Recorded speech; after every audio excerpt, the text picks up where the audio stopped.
representing Civic Space, Enabling Peace, Youth at the Frontlines of SDG16 implementation. My name is John Costa, and I'm honored to serve as your moderator.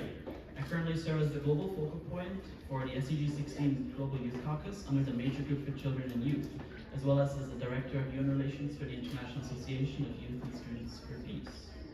Today's event is organized by MGCY and IAYSP, as well as co-sponsored by a coalition of partners, including TAP Network, Blue Tree Foundation, UNDP, UNFPA, West Health Solution Youth Group, Youth Ambassador Fellowship, and United Network for Young Peace Builders. And they all share one common commitment: to elevate and protect youth voices in peace building and civic life. This conversation comes at a pivotal moment. Later this December, we will mark 10 years since the adoption of the UN Security Council Resolution 2250 on youth, peace, and security. And we stand with 5 years left on the the 2030 agenda for SDGs. But we face a troubling reality. Civic space is shrinking, especially for youth. From restrictive laws and online surveillance to funding challenges and repression, the threats are growing. And yet, young people are persisting. Across regions, youth are leading efforts to promote human rights, advance SDG16, and hold institutions and governments accountable. These are not leaders in waiting. These are leaders in action. This event directly contributes to the second independent progress study on youth's contributions to peace, mandated by the Pact for the Future. The insights shared here today, from lived experiences to policy recommendations, will directly feed into that process and inform how the UN system, member states, and civil society, all of us, can better support youth peace builders. Over the next 90 minutes, we do have the room until 4 p.m. We will, one, spotlight youth on the front lines of civic space, explore systemic barriers they face in fragile or repressive contexts, and lastly, co-create practical recommendations for stronger youth protection and inclusion in peace building. We'll begin with civil society perspectives before moving to institutional reflections, and finally open the floor for interactive discussions. So thank you again for being here and for your commitment to ensuring the youth are not just included, but protected, supported, and empowered in building peaceful, just, and inclusive societies. Just a quick note on the format before we begin. Each of our speakers will have up to 4 to 5 minutes to share their insights. After all statements, we will open up the floor for Q&A, approximately half an hour. And if you're joining us virtually, please feel free to drop your questions in the Zoom chat. We'll do our best to get to as many as possible. There's also a poll that will be starting soon that will collect statements through a number of different questions, and that will all be recorded and then also inputted into the second progress study. And a gentle reminder to please keep your phones on silent mode to avoid any interruptions. So with that, let's begin. To open our panel, I'm honored to introduce our first speaker, all the way on my right. Samira Fatih is a passionate youth advocate and founder of the Afghanistan Youth Network for Peace, a global initiative that empowers Afghan youth through education, dialogue, and leadership. With experience in various UN youth processes, he continues to champion inclusive peace building and amplify youth voices on the international stage. Through AYMP, he's helping connect young Afghans across borders and ensuring they have platforms to lead and be heard.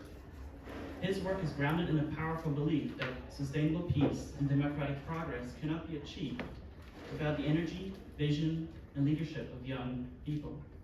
Samira, the floor is yours.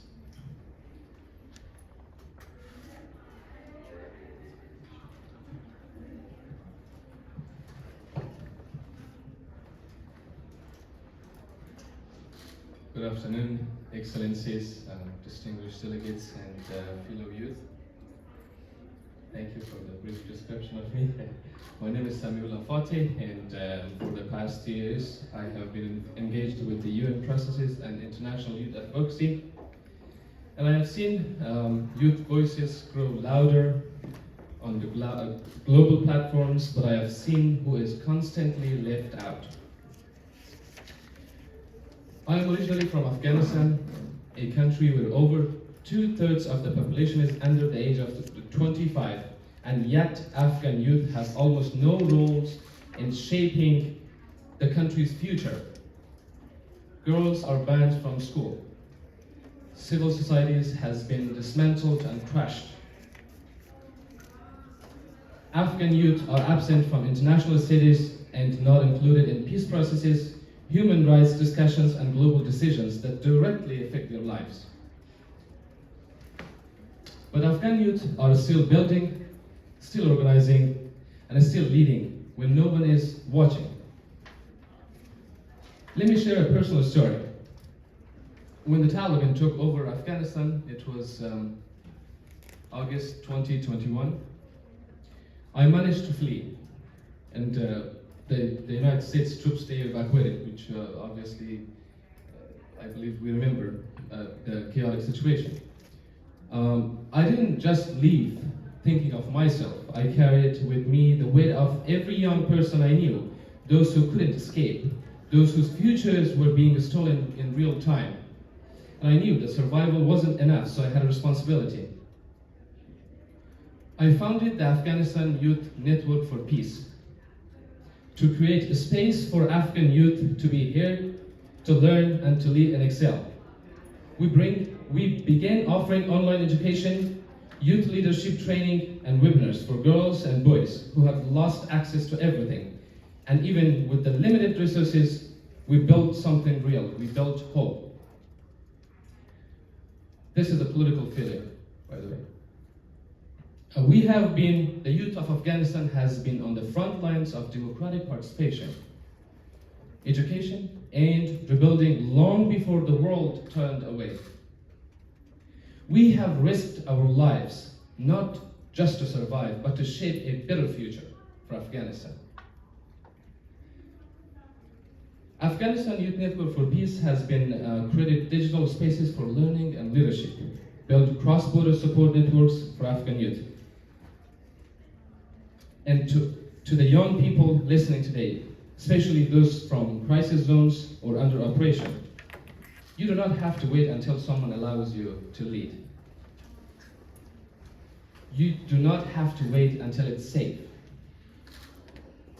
You're already enough, and you're already powerful. So we call on the international community today to recognize Afghan youth as a stakeholder in peace building, create real mechanisms for our voices to shape global policy, and stand with girls of Afghanistan and women. The Afghanistan Youth Network for Peace is demanding structure, access, accountability, and we want partnership with those who believe in us, even when the world has turned away. Afghanistan Youth Network for Peace is committed to building deep, sustained relationships with global youth networks, including MGCY and UN youth constituencies, because our presence in peace building is not optional, it's essential and it's important. Behind the silence, behind the repression, there is resistance, there is organizing, and Afghan youth are mobilizing. And our message is clear, that there is none regime or government that trying to oppress or silence the Afghan youth or Afghan woman and girl. We will fight and defend our rights, and we will represent Afghan youth on the international stages. To those building the future, we must build it together and we must raise each other up. To those who believe in peace, stand with the youth who have never known peace but are still fighting in the marginalized communities. And to my fellow young people, don't wait and don't shrink. You are the leaders your generation is waiting for you. Thank you.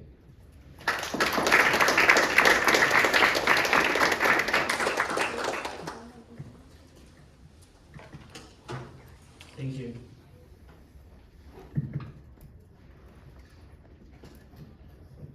Thank you very much for that powerful and deeply moving message. You remind us that Afghan youth are not waiting to be included, they're already leading, even in exile, even when no one is watching. From creating digital spaces for learning, to organizing across borders. Your work with AYNP is a testament to purpose-driven leadership in the face of immense adversity.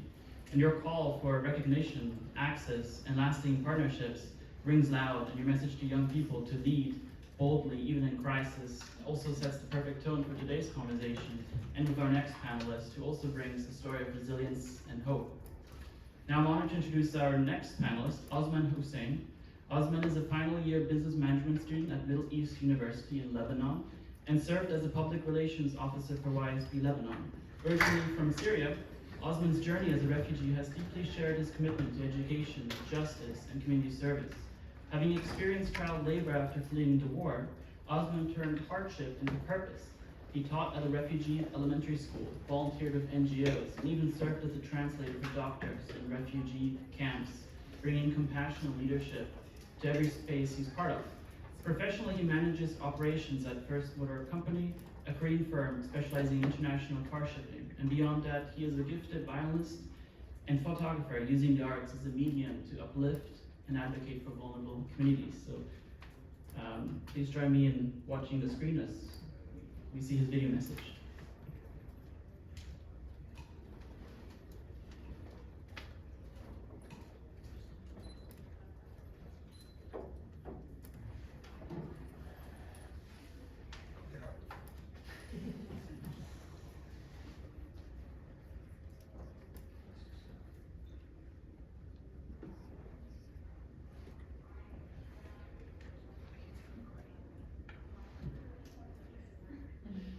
Sorry about that, just a minute.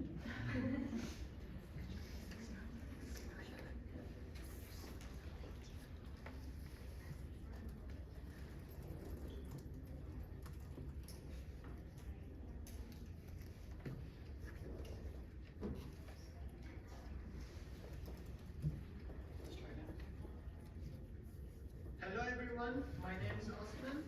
I'm here representing IAYSP Lebanon. Hello everyone, my name is Osman. I'm here representing IAYSP Lebanon.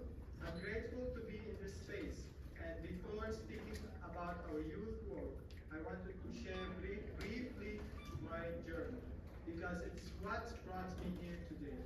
I was born in Syria and survived the war, including 2 near-death experiences. When my family moved to Lebanon, I began working at age of 11, all while into holding one dream, going back to school. With time and support, I have made that dream real. I learned English, the violin, and graduated high school, and now I'm on my final year of university. Through this journey, even while living through another war in Lebanon, I committed to giving back. I volunteered with NGOs, translated for doctors in refugees camps, and supported both Syrians and Lebanese communities. All of this leads me to join IAYSP and take part in peace building on a different level. One of the biggest threats that youth peace builders face in restricted civic space is the feeling that the problems around them are just too big to solve, especially when it comes to issues they think only the government can fix. This creates a quiet kind of disengagement, where youth step back because they feel they are powerless. Another challenge is the lack of trust between communities, which makes collaboration difficult and blocks peace building before it even starts. We saw this clearly in our peace design training program. In one of our first sessions, we brought together a mixed group of Lebanese and Syrians. At the beginning, they barely spoke to each other. You could feel the distance and hesitation. But we used a simple task called the feeling wheel, where each person shared a social problem that they feel passionate about and expressed what emotions it brought up in them. This small exercise opened the door for deeper understanding and connection as they listened to each other's feelings and stories. They realized that they had more in common than they thought. It helped them to relate human to human, and that shift everything in the end. They actually built a joint project focused on improving relations between their communities. They took the challenge they were living and turned into a solution. In another session, the group chose a national issue they believed was too difficult without government intervention. They were ready to give up, but we introduced the fishbone diagram, a tool that helped them break down the problem, identify the root causes, and discover a smaller parts that could act on. With this approach, they created a plan and it took a real step forward. These moments are proof that youth can lead when they are trusted and prepared. This is what national governments and donors and NGOs play a crucial role. We need to act as bridges, offering leadership training, educating youth on certain issues, connecting them to platforms where their voices are heard, and removing access barriers like transportation, event costs, or lack of supervision for young participants. This small action creates a real inclusion. If we want SDG 16 to move forward with youth, must seen not only as participants, but as leaders and co-creators in peace building. In Lebanon isn't easy, but I have seen what happens when young people are given the space and the support to act. We don't need to lead them. We just need to stand beside them while they do it. Thank you.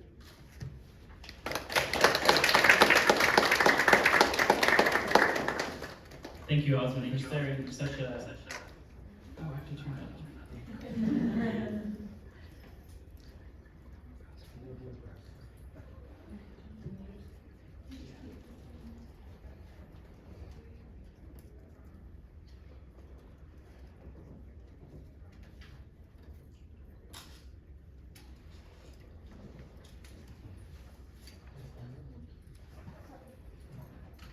Thank you. Yeah, Osman, your experience working with youth in Lebanon, especially through the Peace Designer Training Program, reminds us that peace building begins with trust and connection, even across deep divides. The way you help facilitate honest dialogue between Lebanese and Syrian youth, turning hesitation into collaboration, is a powerful example of what youth leadership can look like on the ground. You also reminded us that young people don't need someone to lead for them. They need tools, support, and space to lead for themselves. Your call for removing barriers to access and fostering real inclusion speaks directly to the heart of SDG 16. Now, building on that message of youth empowerment and civic space, I'm pleased to introduce our next speaker, Chunjun Park. He is a researcher at the Blue Tree Foundation, South Korea's first NGO focused on preventing social violence and cyberbullying. He led the foundation's youth delegation to the 63rd UN Commission for Social Development and even organized a side event here in this building, showcasing his strong commitment to youth empowerment at the global stage. With a background spanning in international affairs and ESG policy, and through roles at the Korean Overseas Fisheries Association and the Korean Management Registrar, Chunjun brings a unique cross-sectoral lens to his work. He also holds an MA in sociology from Seoul National University and a BA in international commerce. And he firmly believes that protecting civic space begins by empowering young people to imagine and build better futures. So let's welcome Chunjun Park online with our last virtual message.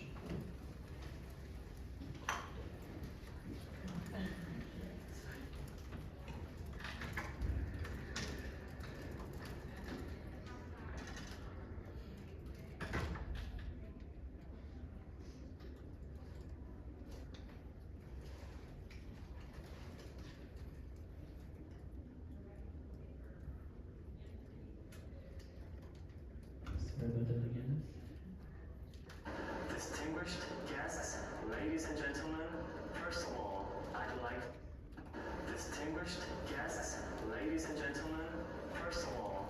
like to express my deepest gratitude to the major group for children and youth and all the organizations that have worked tirelessly to host and organize today's meaningful event. My name is Chunjun Park, a researcher at the Blue Tree Foundation, Korea's first NGO dedicated to school violence prevention, which has now expanded its mission to address cyberbullying as well. This year marks the meaningful 10th anniversary of UNSCR 2250, the first ever resolution that explicitly recognizes the role of youth in peace building and calls upon the international community to protect youth from violence and conflict. However, civil society is now shrinking. New threats constantly emerge, but support from governments and the international community remains insufficient. The situation in Korea is no different. SDG16, which calls for reducing violence and building just and inclusive societies, still faces numerous barriers to full implementation. One of the most alarming challenges is cyberbullying. Korea has the highest suicide rate among OECD countries, and suicide is the #1 cause of death among Korean adolescents. Experts have identified interpersonal conflicts with peers and cyberbullying, intensified by the expanding online world as critical triggers of youth suicide. We must demand strengthened accountability from global platform companies. Without their cooperation, we cannot solve this problem. At the same time, we must also drive fundamental changes to safeguard peace in the digital world as we confront the constant emergence of new forms of cyberbullying. This is precisely why our foundation, in partnership with Samsung, provides cyberbullying prevention education through the program Cyber Jungle Guardian Blue Elephant. With Kakao, known as Korea's version of WhatsApp, we're implementing digital citizenship education through the program Harmonious Digital World. Beyond simple education, we are engaging in research, proposing institutional reforms and policies, all based on multilateral collaboration. Cyberbullying transcends borders. It cannot be resolved by the efforts of a single organization or a single nation. Solidarity is essential. Governments must provide policy support. Corporations must contribute resources and technology. Civil society must raise awareness and spread a culture of nonviolence. International organizations like the UN must provide platforms to share best practices. We must also emphasize the role of youth. As digital natives, youth stand at the forefront of the digital world. They can diagnose problems with new insights and perspectives and propose solutions that go beyond traditional methods. That is why we visit the UN every year, including last year's HLPF, to deliver the voices of youth to the international community.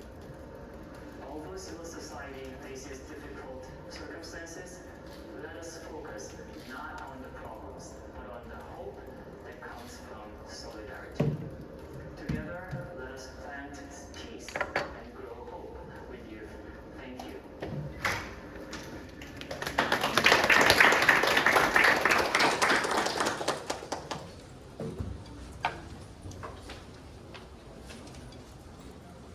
Right, that's it for all the virtual messages. Everything from now on is all in person. Thank you, Chunjun, for that incredibly timely, insightful contribution. You reminded us that peace building isn't just about preventing violence in the physical space, but it's also extending into the digital space. Your reflections on Korea's alarming cyberbullying crisis, especially its impact on youth mental health in real lives, is sobering and necessary. What I think stood out to me particularly is the emphasis on cross-sectoral collaborations how governments, corporations, civil society, and international organizations can all play their part together with harmony. The initiatives you described show that youth can lead digital safety efforts with innovation and courage. And perhaps most importantly, you emphasized hope that even in shrinking civic spaces, youth are still planting peace and growing solidarity. Thank you once again for reminding us that young people are not just digital narratives, they are leaders. Continuing that spirit of youth leadership and transformative advocacy, I'm honored to introduce our next speaker, Nico Pampier. Nico is a passionate youth activist from South Africa, known for her tireless work on refugee rights and education reform. Recently recognized as News 24's Young Mandelas of 2025, she's been celebrated for her commitment to building a more just and inclusive world.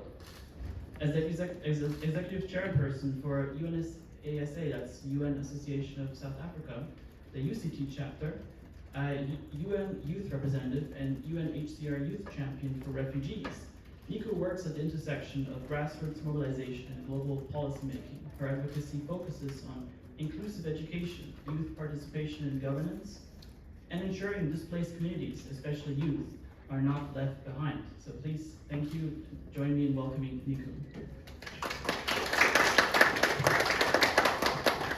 Thank you so much, John, for that lovely introduction. I also didn't know those things about myself.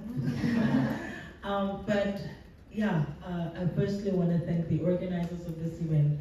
I think that is very important for us, when we come together in this high-level space, the civil society and the voices of those organizations on the grassroots level really start voicing out not only the frustrations, but also the lived experiences of those people.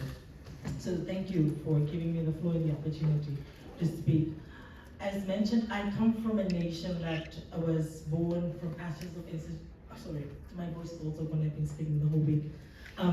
From institutionalized oppression, where young people played a very instrumental role, in dismantling apartheid and building democracy. South Africa not only offers us hope in this conversation as the implementation of SDG16, but also gives us a sobering lesson that the implementation of this work must remain at the core of an institution like the United Nations. In 1976, the Soweto uprising in my country demonstrated how young people can catalyze transformational change when civic spaces allows them to organize and voice dissent. But today, 30 years after our democracy, we still face new challenges that test those hard-won freedoms.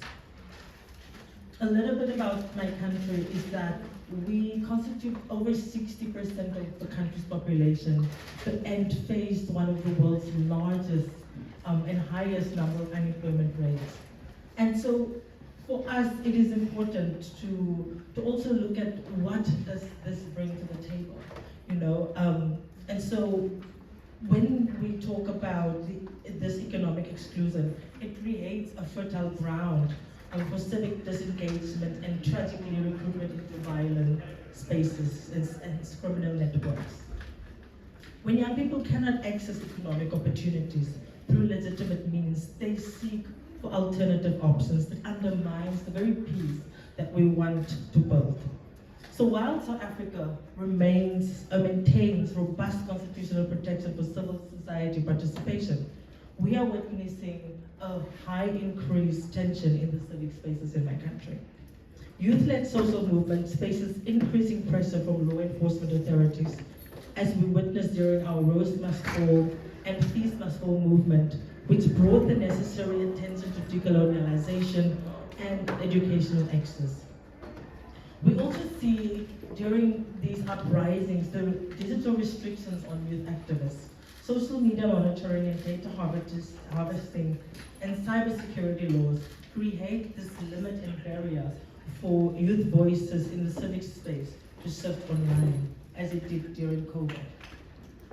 I want to share with you a little bit of the lessons that we've learned, in our experience and what has emerged throughout these practices in the civic space First, the economic inclusion is inseparable from civics participation. Young people cannot be expected to engage constructively in peace building when their basic needs are unmet. Our government in South Africa has a youth employment services and a national youth development agency. And while there is room for improvement, this shows how economic empowerment can channel youth energy towards social change. We also recognize that global cooperation in these spaces are much needed. Whether it is South-South and triangular cooperation, North-South cooperation, the peacekeeping agenda must be at the core of our agenda in today's world and as we move forward. For instance, a very strong example that we can share, I don't know if there's anyone here from Finland, but South Africa and the Finnish government has launched a collaborative program called the Youth Peace Mediators Mentoring Program that we just launched on the 23rd of June. And so for us, it is important that we are not expected to do this work on our own as civil society organizations, but we strengthen that through the necessary financing that is required for peacemakers on the ground to sustain the work that they do. And so I come to you in this conversation with 3 or 2 recommendations as we approach the second progress study on the youth peace and security agenda. I want us to focus on these 2 things. 1, immediate protection measures needs to be taken. We need to provide our young peace builders on the ground with better international support to young peace builders facing persecution. And I can share an example of how we can do that. I mean, if there's people, member states in the building or UN staff, we need to develop a GA resolution that provides the commitment of member states to protect and support youth peace builders. Sustainable financing is my second one. We need to provide young peace builders with the financing to sustain their efforts, because we can't go from agenda to declaration and not commit. 10 years after the Security Council Resolution 2250, we cannot accept that peace builders must still work in fear.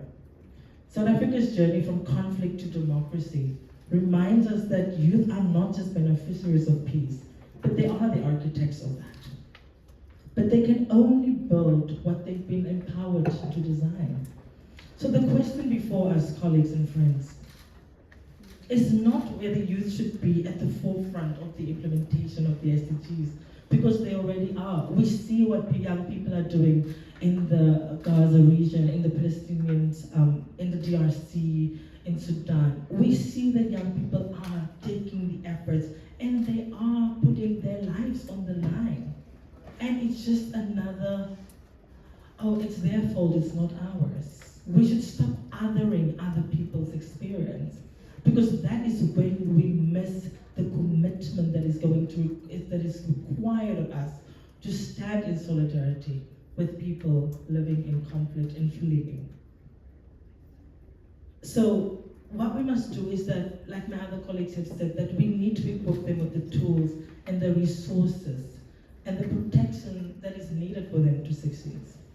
Our choices out of this discussion will determine whether the next generation inherits a world of shrinking civic spaces or expanding possibilities.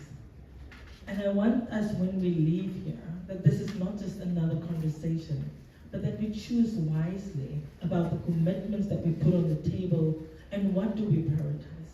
Because the lack of peace in the parts of the world is hindering the progress of others. Education, I don't understand how people can bring up war and expect people to still learn. And we need to talk about resilience of these young people in conflict spaces. How do we rehabilitate them after any conflict has happened? So it is not just that this is happening around the world, but it's really something that we need to start taking serious. Because if we live here, and as we sit and as we talk, wars are raging around the world. And if you are from a different part of the world that enable war, I ask you, to stand up and speak up, use your voice, because people's lives are on the line. And the more lives that we lose, we are so complicit in that. So thank you for that. Thank you.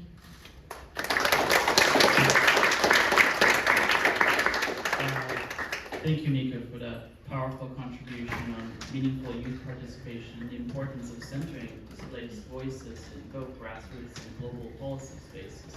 You made some really substantial recommendations on protection of youth and sustainable financing. And continuing with that spirit of bold and compassionate youth advocacy, I'm excited to introduce our next speaker, Isaiah Aloin Guzman Arancibia. Sorry if I'm mispronouncing that. Do correct me. You are a 14-year-old activist and writer from Chile, whose voice is already making waves nationally. He is the author of La Realidad de la Cárcel, a moving account that sheds light on realities faced by incarcerated individuals and their families. He also made history as the youngest person ever to speak at Chile's Supreme Court. Isaiah advocates for the rights and dignity of young people, challenging systems of injustice, and using his platform to demand empathy, equity, and change. Please join me in welcoming Isaiah.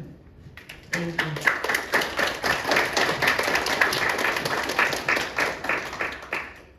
Good afternoon. First, I want to thank God for this new opportunity and John for inviting me. My name is Isaiah Guzman Arancibia. I am 14 years old. I come from Chile and I raise my voice for the rights and life of young people. Today, I want to speak about one of the greatest threats to my generation: drug trafficking and drug use. Drugs are not just a health issue, they are a silent weapon. They tear apart neighborhoods, break family, and shatter the dreams of young people. Those who sell drugs are not offering fun or freedom. They are selling pain and trapping lives in invisible chains. What worries me most is how these groups use social media, apps, and even video games to target children and teenagers. They make addiction look cool or fun, but it's all a lie. We must say it's clear. Drug traffickers are not just sellers. They are criminals destroying the future of entire generations. Every dose they sell means one less student in school, one broken home, and less hope for our countries. Governments cannot turn their backs on this. We need stronger laws, tougher penalties, and countries working together to dismantle these networks. Its traffickers use technology to harm. Then our leaders must use smarter strategies to fight back. But punishment alone is not enough. We need to protect and educate. Every community should have programs so no young person believes drugs are their only path. We must give them real opportunities, sport, art, jobs, and above all, hope for a better future. And we must send a clear message. Drugs are not freedom. They destroy lives. I believe there is still time to save a generation, but it will take courage and action. Young people are not the problem, we are the hope, but we need leaders to act now. Thank you very much. God bless you, everyone.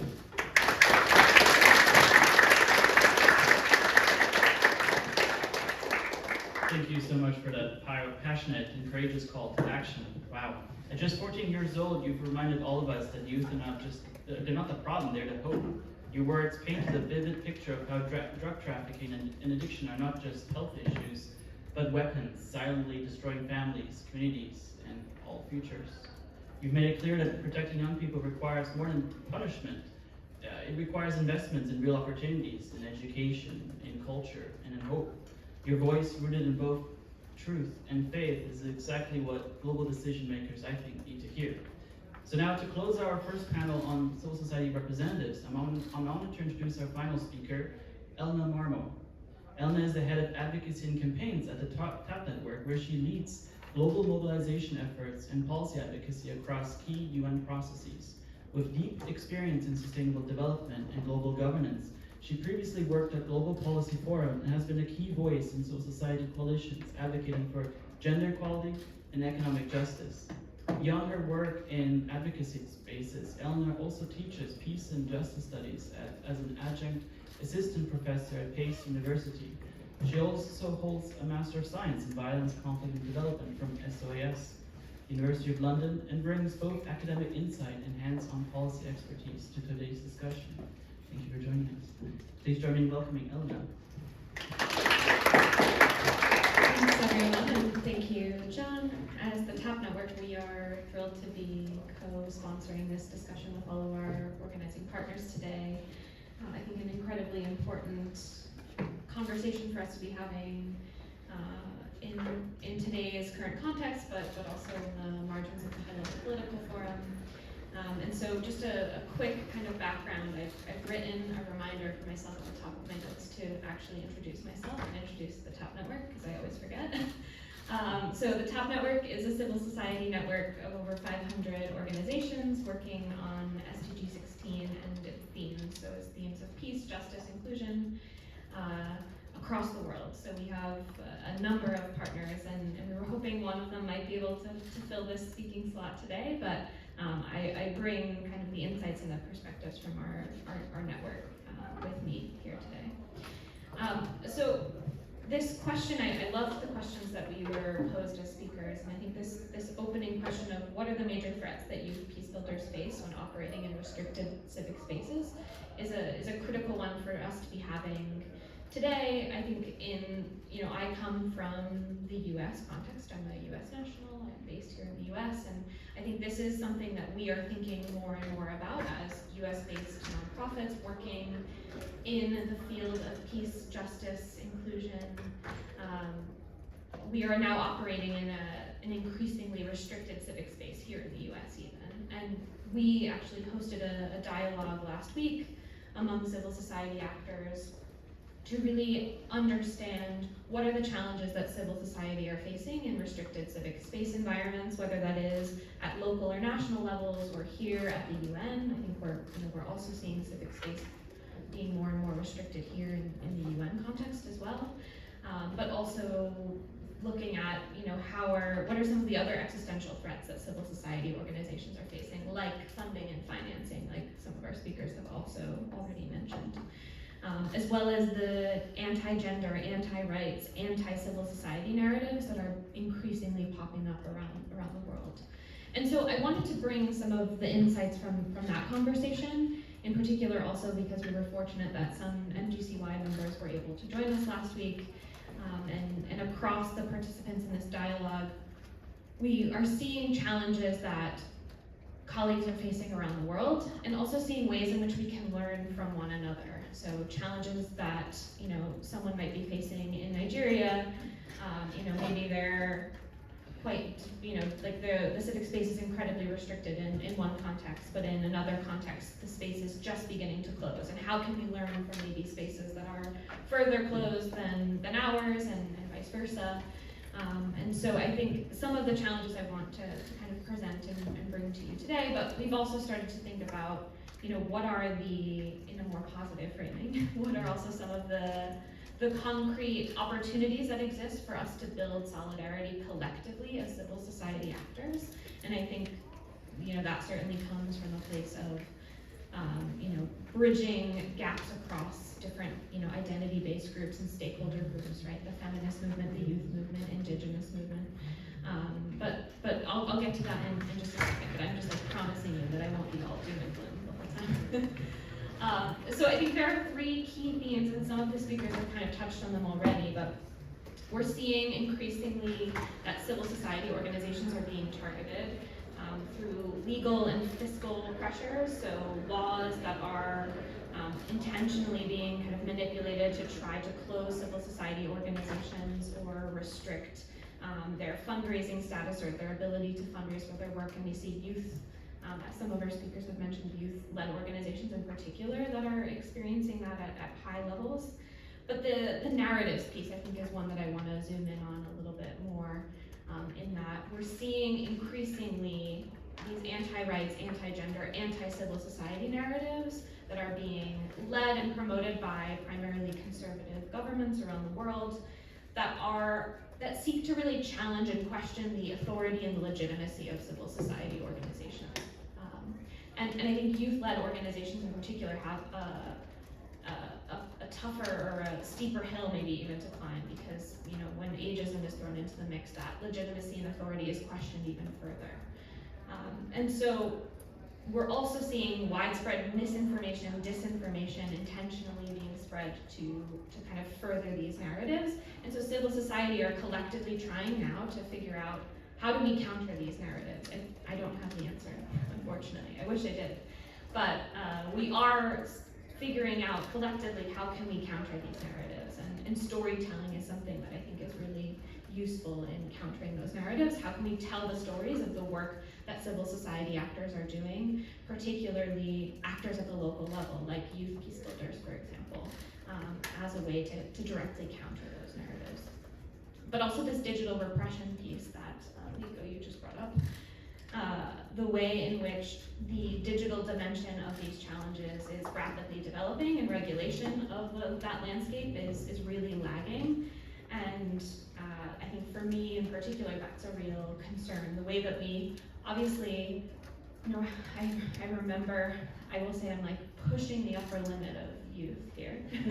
I will not disclose my age, but I do feel like a youth in many ways, but I do know I'm a millennial still. But I do remember learning about the Arab Spring and thinking about the real potential of the digital world for like supporting our activism. But now we're also seeing the dark side of that as well, and are facing real challenges in terms of surveillance and the repression of activists online as well.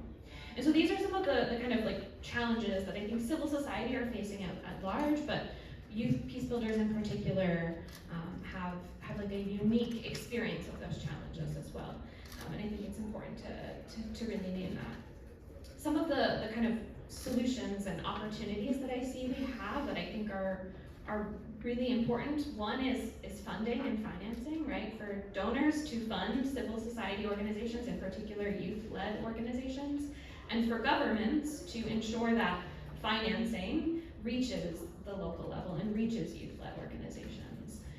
And kind of partnered with that and connected with that is the need for funding to be flexible, to be long-term, to be unrestricted, right? I think we hear often from our partners that donors often see them as too risky of an investment because they're a small civil society organization, they're youth-led, whatever it might be, that the opportunities for funding are not as available to them as an INGO is.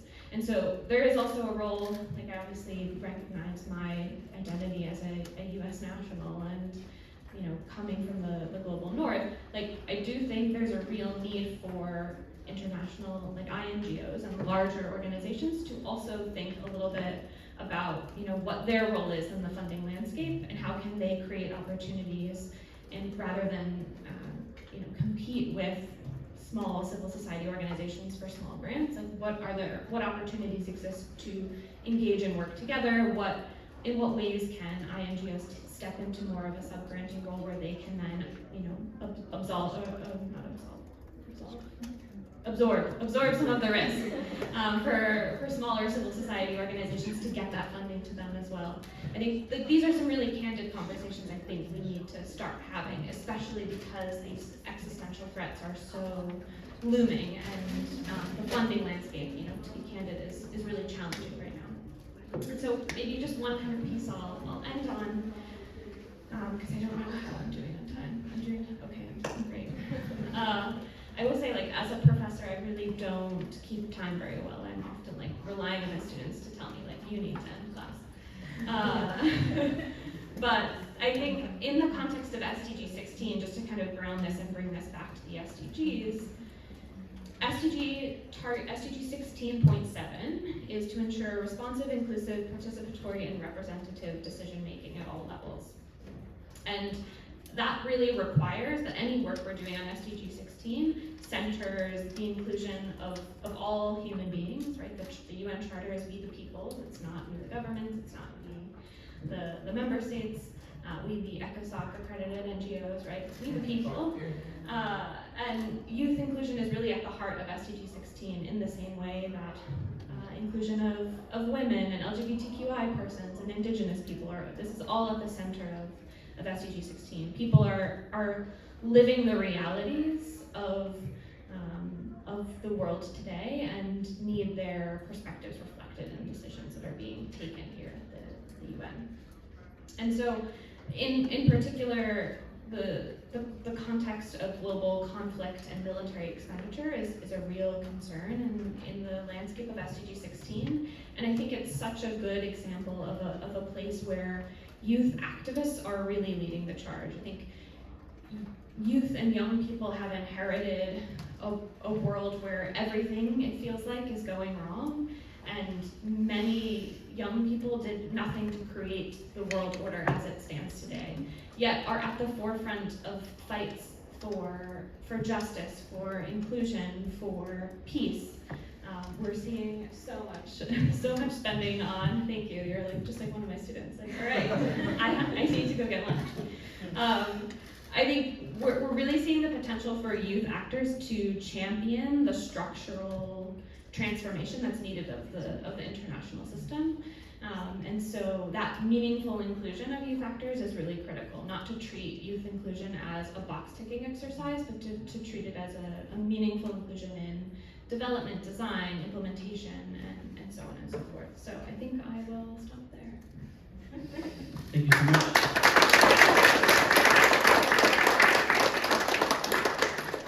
And thank you to TAP Network for representing your network here and providing such a comprehensive perspective from the US, which is important. And as well as in really sharing about previous discussions you've had in different events and engagements. You shared about civil society at large and how new threats are affecting activists online and youth peace builders who are being, of course, disproportionately affected. So I think that was really well taken. Thank you. And now before we move to the next panel, we have a poll. For those online, you can join us through on the QR code that's going to be shared very briefly. That poll will present 10 questions where you can put some personal information, but then answer 3 questions which will be really taken into account in the consultation process. So I encourage you to submit your statements. If you do have statements, views that you want to share, submit it through that poll.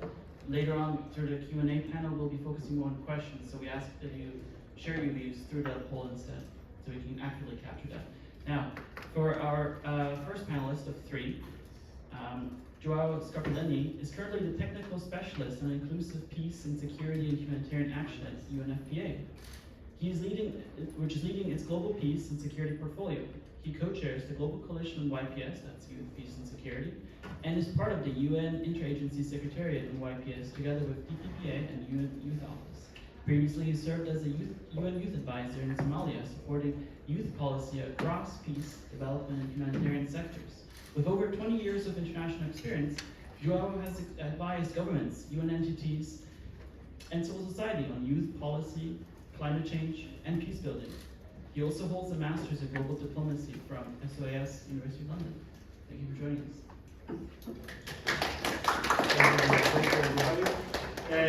Well, first, let me start by thanking for the opportunity. Not only many familiar faces in the room, but also for me it's a full circle. I started my activism in the UN with MGCY, so for me it's also very symbolic to be here. It's a bit challenging to come after so many incredible statements from people that are really living youth peace and security on a daily basis. I'm going to bring a little bit of the institutional perspective. We took many notes. We have a few colleagues in the room also taking notes, and we are very excited to also continue this conversation. This year, as was mentioned, we're celebrating the 10th anniversary of the resolution on youth peace and security, resolution 2250. What is important about this resolution is that it was the very first time the Security Council recognized young people are positive agents of change. Previous to that, any reference to youth in a Security Council resolution was always in light of youth as a threat, youth as a risk, a population should be controlled.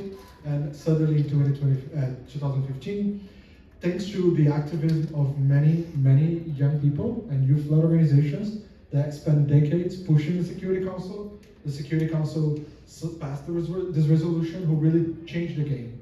For us, it was important that an institution such as the Security Council really looked at young people and recognized that they are not, it's not a favor to bring them to the table. It's actually a smart, strategic investment. So for us, the youth, peace and security is still, it's very exciting, 10 years in, but there is so many challenges in terms of translating this beautiful global framework into reality at the country level. Colleagues that spoke before, many of the points you raised about those barriers that remain, lack of trust, new emerging issues like cyberbullying, the growing restrictions on participation, challenges on financing, all of this remains, and that shows how much it still needs to be done. So I want to just make it very clear that while we celebrate the 10th anniversary, it is an opportunity for us to really also reflect what else needs to be done. I want to talk a little bit about the role of UNFPA. So I'm here representing the United Nations Population Fund. We are the Sexual and Reproductive Health Agency. So often people ask, why is UNFPA working on peace building? For us, it's very important to understand, I think somebody that spoke before mentioned that without peace, we don't have development, we don't have education, we don't have. And so for us, really, we believe in rights and choices for all. And in order to ensure that young people can really live their full potential, they really need to have peace in their lives, in their communities, but also in their homes. So we try to implement the Youth, Peace and Security agenda through many levels. I want to very briefly talk a little bit about them. We try on the programming side, really looking into the work we do when it comes to service delivery, when it comes to creating spaces for dialogues. We really try to make sure that young people is part of the DNA. When I say young people being part of the DNA, it's not just bringing them to speak at an event, but it's actually getting them to sit with us from the beginning and decide what this event should look like, what this table should look like. And also help us shape programs, especially. One of the things we are trying to do, and full disclosure, a lot of homework still needs to be done, but we are trying to do much better into tracking how much money from our programming actually goes to a youth-led organization. We have as a goal to really support feminist movements and women-led movements, and now we're trying as an institution to really also prioritize youth-led organizations. So looking at any cent that we spend at the country and regional level, trying to understand how much of that actually reaches out a youth-led organization. In partnering with youth-led organizations as implementing partners, but also not only in the field doing, but also helping us to shape policies and programs.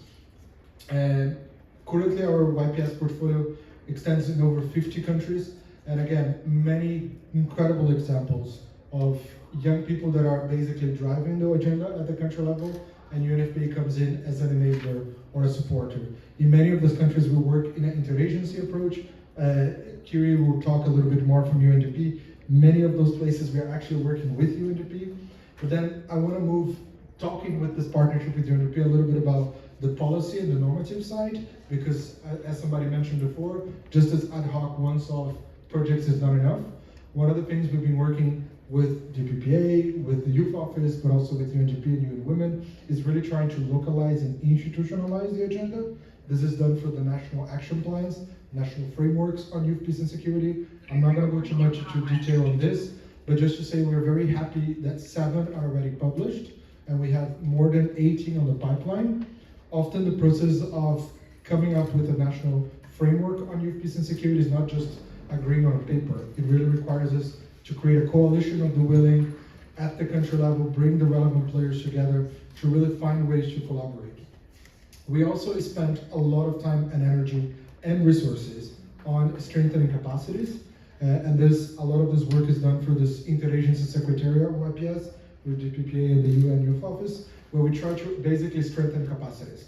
Also facing with the fact that, the United Nations, there is a lot to be learned. Often, meaningful youth participation sometimes gets overlooked, not intentionally, but because people don't even know how to do it. So we've been trying to really partner with young people for the Global Coalition on YPS, but but also in partnerships with the MGCY and many other partners to try to strengthen capacities. Basically learn, how do we do this better? How do we make this work? What is working, what is not? So a lot more needs to be done there. Also linking with the fact that we need to do better into collecting data and understanding what we do. Very little, we have the Peace Building Fund from the SG who funds huge amounts of money for YPS. We still are not able to tell how much of that money goes to youth-led organizations, simply because we don't have a marker. So little things that shows how much more work we need to be done. I want to just conclude talking a little bit about the coordination aspect of our work, but also partnerships. It takes a village. If you look at all the partner organizations that brought this event today together, it really takes everyone, and not just from civil society, but from the UN, from member states, but also more and more from the academia, from private sector. We try to really move the agenda as a collective. This is done for the Global Coalition on Youth, Peace and Security. If you're not yet a member of the Global Coalition, we highly encourage you to join. It is a space where organizations come together to really share experiences, share best practices, but also to share concerns. And as I said, try to figure things out together. So it stays an invitation here. Just before I hand over the mic to John, I just want to talk a little bit about two political processes that are happening this year, that are due early next year, which are very important. And I really hope that a lot of those issues that were raised here and will be still raised in the discussions online will be prominently featured. But this year, in addition to the 10th anniversary, we have the culmination of very important political processes. The Security Council has mandated a biennial report of the Secretary General to the Security Council on the implementation of YPS. The report is due next year, and so this year is the time that we're really trying to rally everybody, civil society, UN, member states, to understand what has been done over the last 2 years. It's a biennial report to really show that the YPS agenda is not just a resolution, a beautiful text, but it's actually already a reality in multiple countries. So very soon there will be an open call for contributions, and we really encourage everybody to share good practices. What are your local organizations doing? What should be featured in this report? And of course, an SG report has limited word count. We're also encouraging organizations to self-publish, write articles about the work you're doing, publish articles, put the stories out there. Unfortunately, there is still a lot of negative or wrong perceptions about youth-led action in peace building. We need more of the good stories to be on the spotlight. So please help us to share your story. And the last part is just the progress day, which was mentioned, and I'm going to give the mic, sorry, John. The Pact of the Future last year requested, again, the Secretary General to commission the second independent progress study on YPS. This process also needs to culminate in this General Assembly, so until August next year. It's an incredibly short time frame. But for us, what is exciting about this particular progress study is that it's an opportunity for us to look at the future of the agenda. The first progress study that was published in 2018 was a game changer, because until that point, we thought YPS was about conflict countries. The first progress study brought the concept of the violence of exclusion, which talks a lot about what Nico was saying in terms of young people having access to jobs, young people having access to education, and how depriving them is actually a form of violence. We are really looking forward to understand what is next for the agenda. A lot of the things that were already mentioned here, cyberbullying, all the climate emergency, protection concerns, the anti-narratives, all of this needs to be very prominently featured into the new study to help us shape the agenda in the 10 years to come. Thank you very much. Thank you, Joao, for giving that perspective behind YPS from the resolution and also from UNFPA. And I'm really thankful that you're here representing also other agencies as well, colleagues. And also, I really appreciate that you talked about the difference between both studies and how the UN's thinking is changing. That really helps us also understand how we can contribute in return. And you also mentioned about challenges from the institution side, and I think that's really beneficial for us to also hear about how we know what's going on our side, but what is really happening on your side. We don't really hear that so often, so we're really grateful for that. And now I'd like to move to our second last panelist, Giulia Torello, graduated with a master's degree in diplomacy from the University of Milan. and she now serves as the EU Youth Delegate to the UN and has been since 2023. In 2022, she served as the Italian Youth Delegate to the UN and had the opportunity to promote and advocate for youth empowerment and access to education. In March 2025, she co-facilitated the EU Youth Policy Dialogue with HRVP, CALIS, and she's now has a consultancy with EAYSP on youth engagement, advocacy, and communications. Thank you for joining us. Thank you. Thank you for having me, John and MGCY. I think that a lot has been said already, and I feel that everything that I prepared is not now enough, or I mean, at the same page as what my colleague have said. I just wanted to briefly share with you what the European Union has been doing in terms of implementing the YPS, and quickly also reflect on what Nico, before you cited, that one of the actions that we could do is have a new GA resolution, and I definitely agree with you, but if we consider that the YPS it's a consequence of a resolution, we definitely need action in terms of monitoring, evaluating how the member states are implementing the YPS, so that it's not just talking in these rooms and sharing our amazing insights, but also that we have concretely a plan that tells us where do we stand now in terms of the implementation. So talking about the European Union, in the External Action Service, and that's where the acronym EEAS comes from, has adopted a youth action plan. It's called Youth Action Plan in EU External Action 2022-2027, and is basically embedding youth in peace-building efforts worldwide.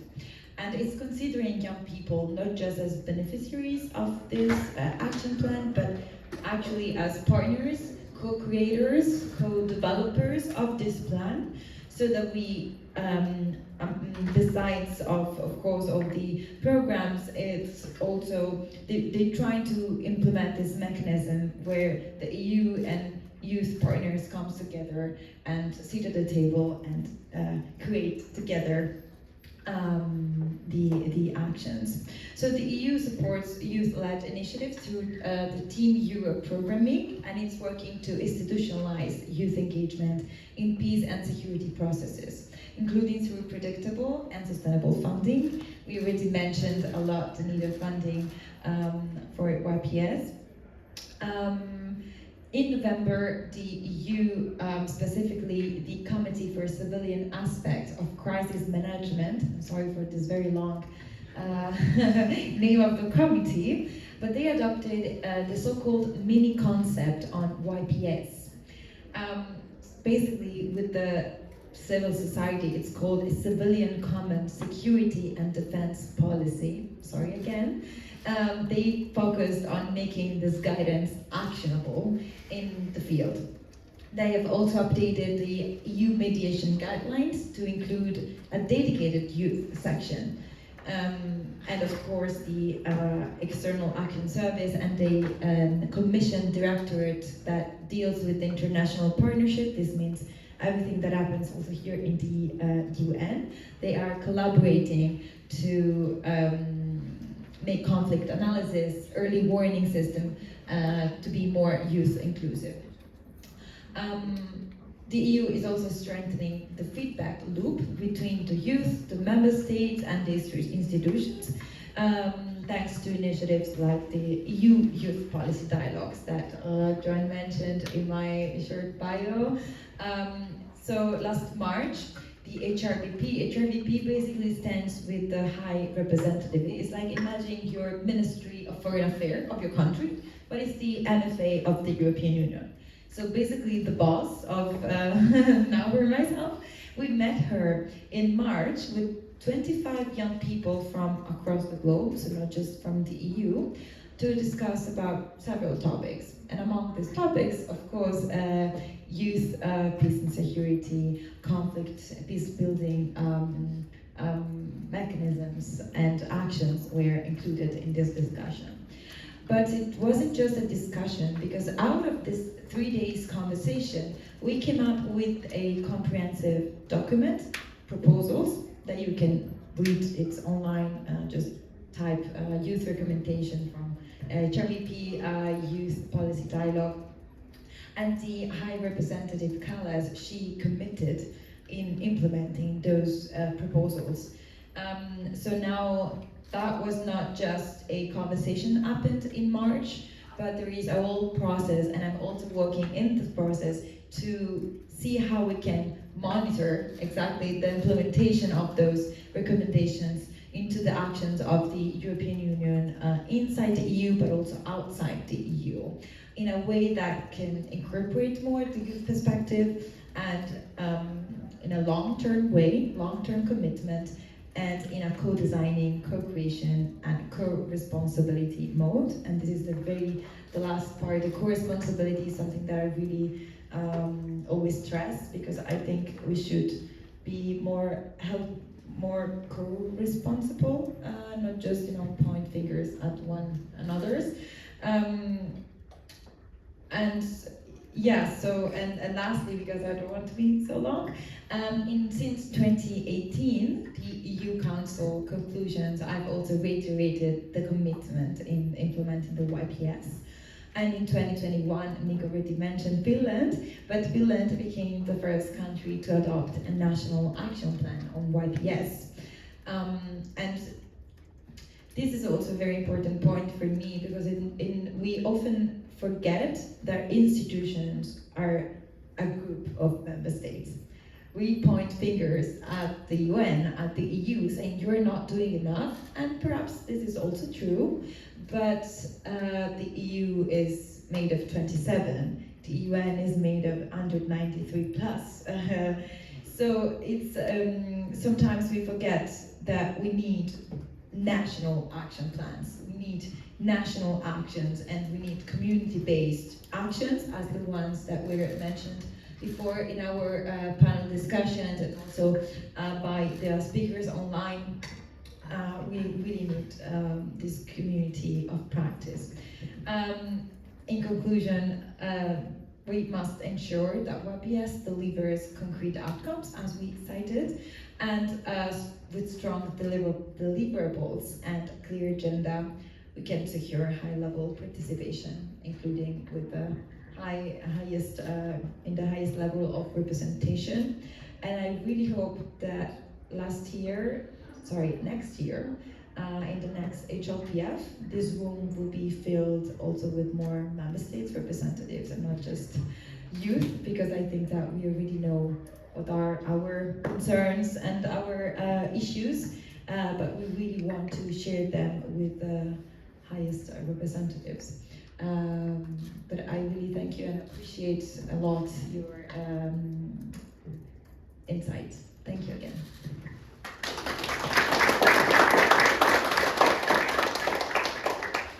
Thank you for sharing from the EU delegation side what they're currently doing, what exists, and how it's being improved. Your point on the need for national action plans is heard and very appreciated. Now moving to our last panelist, Kiri. She's a program analyst with the youth team in the governance, rule of law, and peacebuilding hub at the UNDP headquarters here in New York. Her work focuses on YPS and young people's meaningful participation in political and civic life. Prior to joining UNDP, she worked with UN Women in New York, advancing gender equality and helping to position women's rights in the global news cycle. She holds a master's degree in poli-sci, specializing in international relations and conflict resolution from the University of Copenhagen. Thank you, Kiri, for joining us. Thank you, John, for the introduction and for the opportunity. And thank you so much to fellow organizers and fellow speakers. I agree that it's difficult coming after hearing directly from young people leading this work really on the ground and SDG work, SDG16 work as well. And so I'll try to reflect also a bit from the institutional perspective, and also really from as a youth partner perspective on also what has been shared today. And I think as we mark this 10-year anniversary of the adoption of the Resolution 2250, and also reach the midpoint of the 2030 agenda, we must confront this hard truth that civic space is shrinking and disproportionately affecting young people's access to participation. Because while we're witnessing the largest youth generation in history, at the same time, more than 70% of the world's population now lives in countries where civic space is significantly restricted, according to the Civicus monitor. And last year, UNDP published a global report on youth peace and security, and it's called Fostering Youth Inclusive Political Processes. It was developed together also with the youth networks and youth peace and security practitioners around the world, and it highlights really some of these systemic barriers that young people face in accessing civic and political life. And these barriers to youth participation are not new, right? They're very persistent and they're systemic, and for many they're worsening with the shrinking civic space and democratic backsliding. So from institutional barriers to economical barriers to social-cultural ones, and to security and safety, including conflict, also electoral violence, hate speech, rising online harassment, and especially for young women and for young people from marginalized backgrounds. Just to cite also a UNDP study that involved over 1,000 young people in 65 countries, showed that 82% of young people surveyed stated that electoral violence hinders their participation in elections. Yet despite also growing restrictions, and I think as we very clearly heard today, young people really do continue to lead as peace builders, as watchdogs, and as defenders of rights, and they mobilize and stand up for their own rights and those of their communities. And often we see that they're finding really innovative way to engage and creative ways to engage, from fact-checking platforms to youth-led podcasts and civic apps. Young people are using also technology to counter mis and disinformation, as was mentioned, and promote peaceful dialogue, while also designing social accountability tools and demanding transparency and advocating for or leading the development of national action plans on YPS. And I'm also going to share a few concrete examples from our work that a lot of it is done together again with UNFPA and other UN partners across the system, member states, and first and foremost, of course, young people themselves. So in Ukraine, for instance, young people have really shown remarkable resilience amidst the ongoing war, and a UNDP study on the impact of the war on youth in Ukraine shows that despite deep psychological and socioeconomic impacts of the war, young people in Ukraine show a strong drive to volunteer and to rebuild, and through initiatives such as Vidnova, young people lead efforts in reconstruction, they form youth councils and provide peer support and engage in post-war planning and community cohesion. And in Colombia, UNDP, together with UNFPA, partnered with the 65 youth-led organizations to promote youth, especially young women, as peace builders, and also strengthening youth capacities and supporting public servants and youth advisors, and also granting funds to 26 youth-led initiatives to address gender-based violence and local conflict drivers. UNDP is also working to expand civic engagement through digital means. So for instance, in Timor-Leste, there's this AI-powered ACODA platform that analyzes nationwide youth inputs and to inform public policy. And meanwhile, a bus, Demokratia Biz, which is a mobile podcast van, amplifies rural youth voices and uses radio and QR codes to bridge the digital divide and also spark dialogue in hard-to-reach communities. And then on the policy side, there's some support to the national action plans, as Joao mentioned. For instance, in the Gambia, we supported the national action plan, which was launched earlier this year, and where it's really promising that so many more are in the working, because this is a a really concrete and structured policy and accountability and implementation framework for the agenda on the national level, bridging that global policy framework to the local implementation on the ground. And yeah, I think some of these examples shows what is really possible when an open and youth inclusive civic sphere is enabled. And the report that I mentioned before on YPS and fostering youth inclusive political processes also calls for comprehensive safeguards to protect young civic actors and for governance systems to really institutionalize youth participation in political and in peace processes, not as a one-off, but really as a structural commitment. And I think young people should not just be disabled just to be counted. It's really important that when we talk about fostering youth inclusive and meaningful participation, that it goes beyond increasing numbers and tokenism. So it requires really the creation of safe spaces and meaningful platforms for young people's voices to be heard. And also just to highlight, as mentioned also today, that there is no participation without protection. So it's crucial to ensure an enabling environment for participation, but also institutionalizing legal protections and developing policies and accountability mechanisms to ensure the safety of young people's political activities in all of their forms, both online and offline, and creating clear safety protocols and reporting mechanisms and psychosocial support. I think an open and civic, inclusive civic space shouldn't be a privileged, because participation is a human right, and also a prerequisite for peace, development, and accountability. And I think very clearly from the conversation today, young people not waiting for civic space to be handed to them. Really, they are carving it out and defending it and reimagining it every day. And I think our collective responsibility is then to move from symbolic representation to structural and safe participation, so that youth can lead both safely and meaningfully.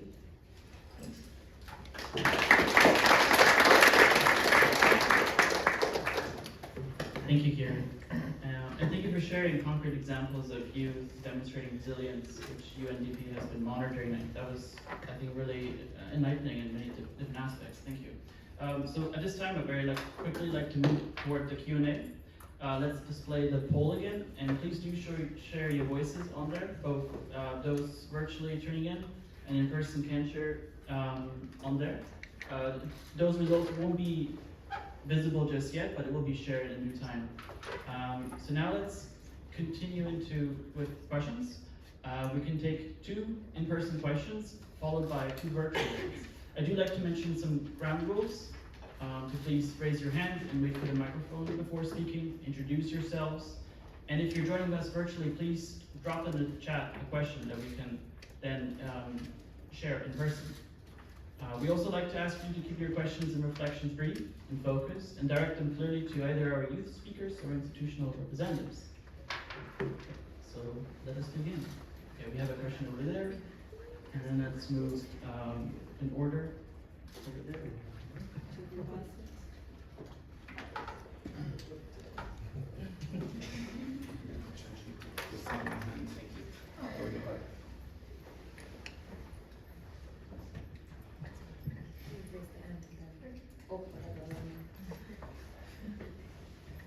Hi, good afternoon. I'm humbled by the amazing passion and listening to so many people in this room, so thank you for the opportunity to speak. My name is Tobias Weaver. I have a question for the institutional representatives. Quickly about me, I'm a Columbia researcher in effective polarization at the School of International and Political Affairs. My question is about my concern that even though we are increasing representation of student organizations in bodies, that we also see growing disengagement of youths in just general social institutions, which means that we are seeing a growing inequality in which youths are represented and which youths are not. We also know it's very difficult once people disengage to get them back at the table to re-engage even when you offer them the opportunity to do so, there are many people nowadays who will just not take it because they are completely disillusioned. So my question is, what are current institutions doing to not only engage those youths who want to be at the table, but those who have completely lost faith and aren't even interested in the table anymore? That's a great question. Thank you. Yeah. Thank you for the question. It's a really important question, and I think that as youth delegates, but I speak for myself, but I also know that my colleagues have the same thoughts. Every day we ask ourselves the same questions. I have to tell you that from what I'm noticing at the EU level, they are finally realizing that using communication tools is a way to reach out to more young people, especially those who have lost the trust in institutions, which are now maybe the majority of young people. And I can also say in my own country, Italy, I can see that a lot of young people did not believe anymore in institutions, both local, national, supranational institutions. Of course, communication is not enough. It's not by sharing on Instagram what we do that we convince young people to be active in the civic space, but it is still a way to talk in a youth comprehensible language that in some way the traditional medias are not able to do, unfortunately. So for this, it's a way. Again, the youth policy dialogues are not just for people who are graduated in political science or law. They try to engage with indigenous people, grassroots initiatives, representatives, people who have background that is not connected in any way to this international system sphere. And I think it's a great way to be engaged. There is also something that I wanted to mention before, which is the intergenerational fairness coalitions, because I think we're talking a lot about the youth now, but we are forgetting to mention the youth who are not here yet, who are not existing, and they will also feel the consequences, leave the consequences of the wars there and the conflicts there now. And in this, briefly, in this coalition, there is an open call online. Whoever can join the coalition, whoever can add the input, is more or less like the poll that you shared here. If you have any statement, any input, any thought that you want to share with the EU, you can do it, and you also will be able to check if what you send to them, to the EU, is actually then taken into account, which that is the most important part. So there are ways, it's not maybe enough, but my personal answer when I ask myself this question is that it's impossible to represent every voice, every young person on here.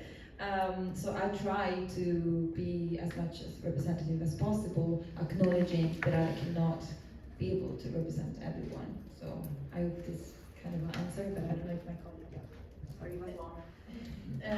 No, I totally agree, and I'll just build up in on it. I think also, of course, recognizing young people and all of that, their diversity, so be it both in terms of the youth organizations and willing to work also with more informal youth networks and movements, but also those that are not already engaged, as you said, right? And I think communication is one way of doing it, and it's always about meeting young people where they are. So that could be, for instance, social media, WhatsApp. I mentioned the Democracia Bis, which is a van that drives around rural communities, engaging with young people through community radio and podcasts, but also something is sports, and really bringing young people and communities together around activities that are sports related, building dialogue, intergenerational and intercommunal dialogue as well, and trust in safe spaces like that. I can compliment, but I'm happy with the answer. Very good. Please. Okay, thank you and good afternoon everyone. My name is Folomi Akubo. I am a PhD candidate studying the intersection between gender, human security and peace building within the context of internal displacement, and I am so excited to be here. So I wanted to share reflection to say that I think, since the Commission on Human Security, we've had a very beautiful framework for ensuring, peace and security in the world. That I think somewhere along the line we dropped, because again, human security talks on, economic empowerment for people, political security, food security, which encompasses most, if not all, of the SDGs that we're discussing, at the HLPF. And I am a part of a network, the Peace Education and Practice Network, that seeks to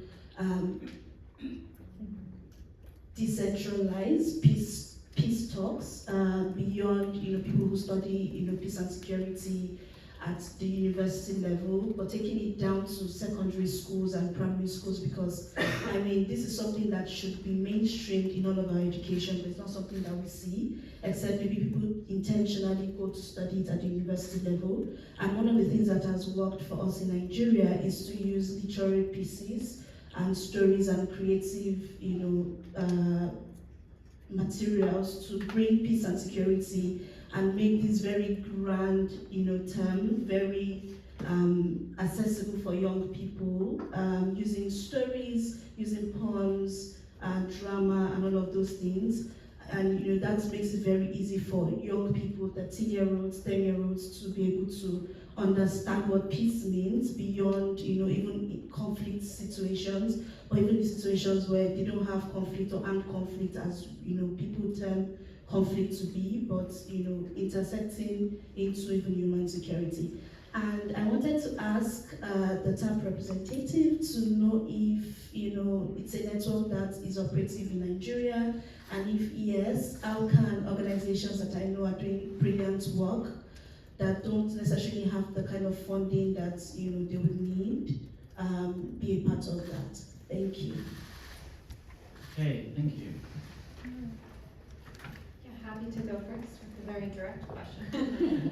Yes, we have a presence in Nigeria in terms of a number of members there. Happy to share my information with you. And if anyone is interested in engaging with the TAP network, we have different sort of like levels of an engagement that we can chat more about offline, but happy to share my card and have chats with folks. I think I really love the emphasis you're placing on human security as well, and maybe just to say kind of a piece here, and also connect in a way to the first question on the sort of growing disillusionment. I think there is this real opportunity for us to think about ways in which we can build greater solidarity across civil society in finding those structural entry points to the challenges that we're facing, and those speak to us in a universal way. These are challenges that young people are facing, but also aging populations are facing, women in particular, indigenous people, LGBTQI persons. And so I think that sort of structural framing is a piece of maybe ways in which we can build greater solidarity and counter some of this disillusionment. But I think also, yes, it is valid that young people feel, I think I teach a segment on the UN in my intro class to like mostly first year students, and often like I find myself having to like really fight for the UN for them, because they're like, well, what's the point? Like if governments are spending so much on their militaries, and all of our taxpayer dollars are being spent to bomb Gaza, for example, like what is the point of the UN if they can't even stop that? And I think that's a very valid critique of the UN. And I think like we have UN 80 coming up, which is this real opportunity to reflect on like, what is the purpose and objective of the United Nations, and maybe there are entry points, and maybe for those of us that are really engaged in this space, it's a kind of urgent call to action for us to think about how can we reshape the UN to be a rights-based institution that is acting in the interest of people and planet over profit. So yeah, I don't know if I responded. Thank you. We do have two virtual questions that I think would be quite suited for civil society representatives. One question is, as someone who grew up facing war, child labor, and now another crisis, and also another war in Lebanon, how can we make sure youth like that person don't give up and actually feel supported to lead the change we believe in? Would any of our three panelists on over there like to, yeah.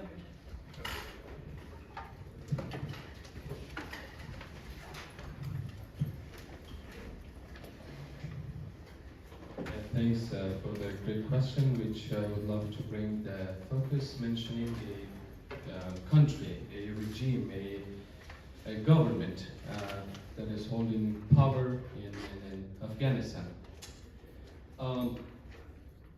By a government, by not engaging and not being involved with international organizations like the UN, European Union, and other organizations. That is I can say that's a big problem for youth, for young girls, that they can't be informed of a lot of opportunities, a lot of opportunities outside of the country, outside of their territory, that they can be engaged and they can share the problems of a country. It's as you also asked the question, it's also related to institutes, which they have to be involved with the country. They have to offer those opportunities for the most of the students, most of the people, most of the civilians. Afghanistan has a lot of other problems, but the government can be a good resources to help the youth, offering them opportunities outside the country, engaging them with the international organizations like the UN. And I haven't been seeing a lot of Afghans, especially women here at the UN, which that's a demand for a government, a regime that offer those opportunities for youth.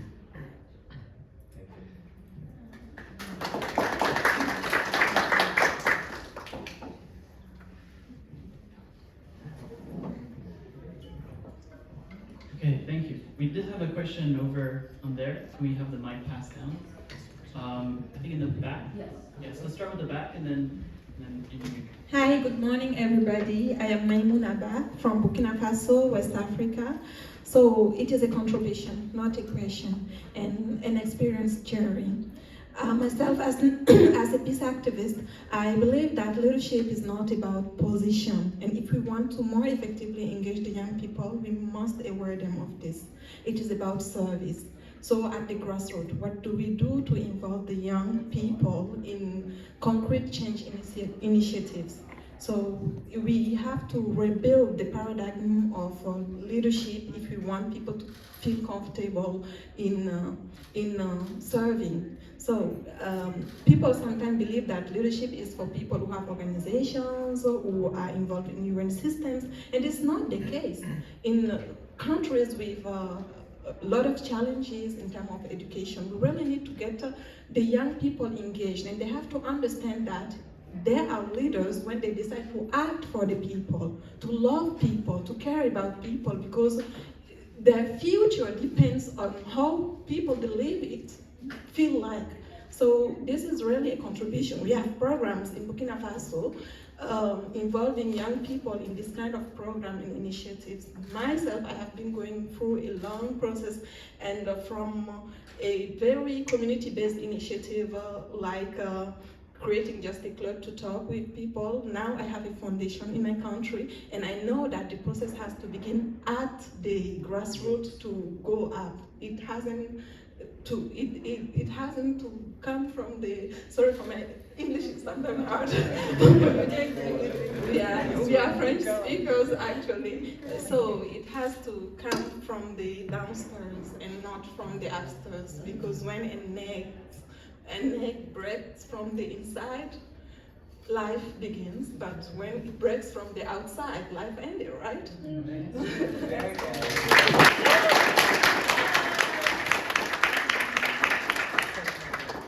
Go ahead.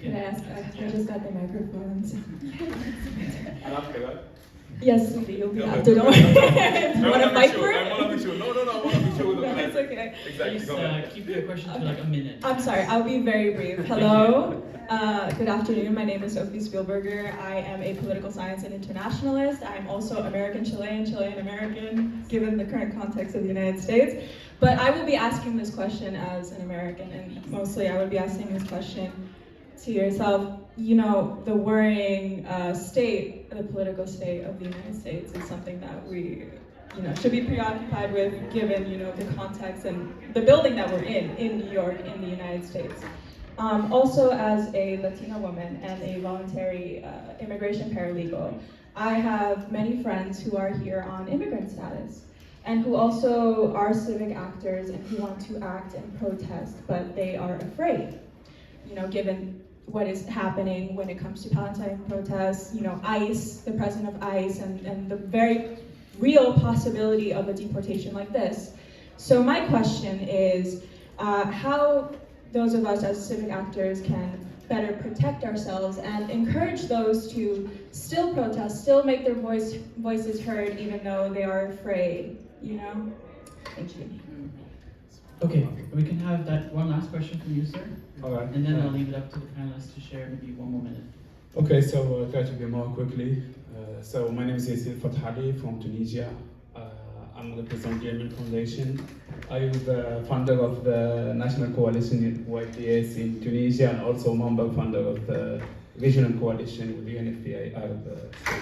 So I want to be directly, I just want to ask that you guys think about how we can talk about the peace and when we still have some countries have a war in the world, such as Ukraine, Palestine, Sudan, Syria, and different places doesn't have chance to talk about civic spaces when now we talk about right now on different backgrounds. But I'm just remember myself and remember you. And my question directly, what we can do to just have more common ground to create more peace in the world, especially in our area. Secondly, we have another challenge when you come to the budget, and when you come to the budget of UN, also UN systems. So this was our challenge to get more works in humanity in the local level and the national level. Now I think most of the people know what's happening in UN systems, so we also questions we asking. And finally, I want to just share one of the recommendations. I think it's one of the solutions also to create more partnership with the private sector, not just think about as a donor, but think about as a partner when we just create connection with him and just share with him our impacts. When he believes our impacts, then when he talk about as a partnership, and then when he say more engaged with the private sector, support our work as civil society. And thank you. Great. Okay, is there a panelist very quickly that wants to share? I'll be very quick. I promise I'll be brief this time. I think to answer your question, it requires those, like myself as a U.S. national, like I have a certain level of security and safety, and so it sort of the onus is on me in a way that I can speak up personally in a way that others who may not have the same status can. And I think it is a question of really calling those in a similar position to the table to really be vocal and speak in cases where others can't, maybe. I'm also going to be very quick on the issue on how can we talk about peace when wars are raging around the world. I think if we stop talking, that will become the problem. We have a very strong voice in the room and we have representation from around the world. People need to start using their voice for the things that matters.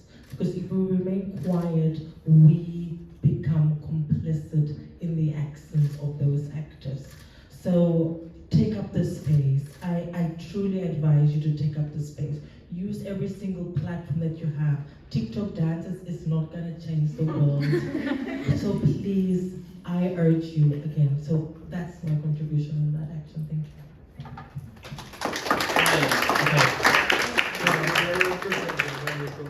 Very good. Anyone else in the institution?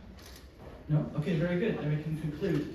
Thank you all so much. As we come to the close of today's event, Protecting Civic Space, Enabling Peace, Youth at the Frontlines of SDG16 implementation, I want to take a moment to reflect on what we have heard, what it calls us to do, from Samiula's testimony of youth resistance in Afghanistan to Osman's reminder that inclusion begins with trust and dialogue, and from Chanju's digital advocacy and education work in Korea to Nico's commitment to refugee rights in South Africa, from Isaiah's fearless call to confront drug trafficking to Elna's insights on civil society's role in defending rights, and finally from institutional speakers' reflections on mechanisms, partnerships, and co-creation.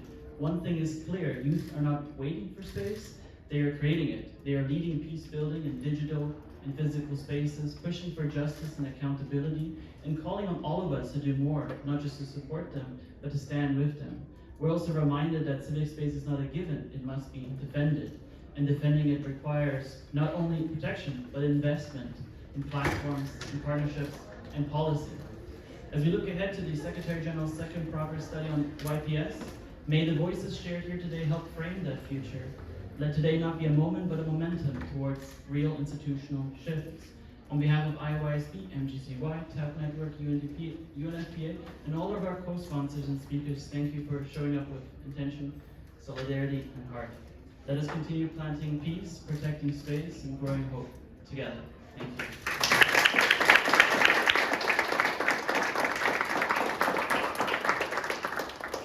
Perhaps we can have a quick group picture.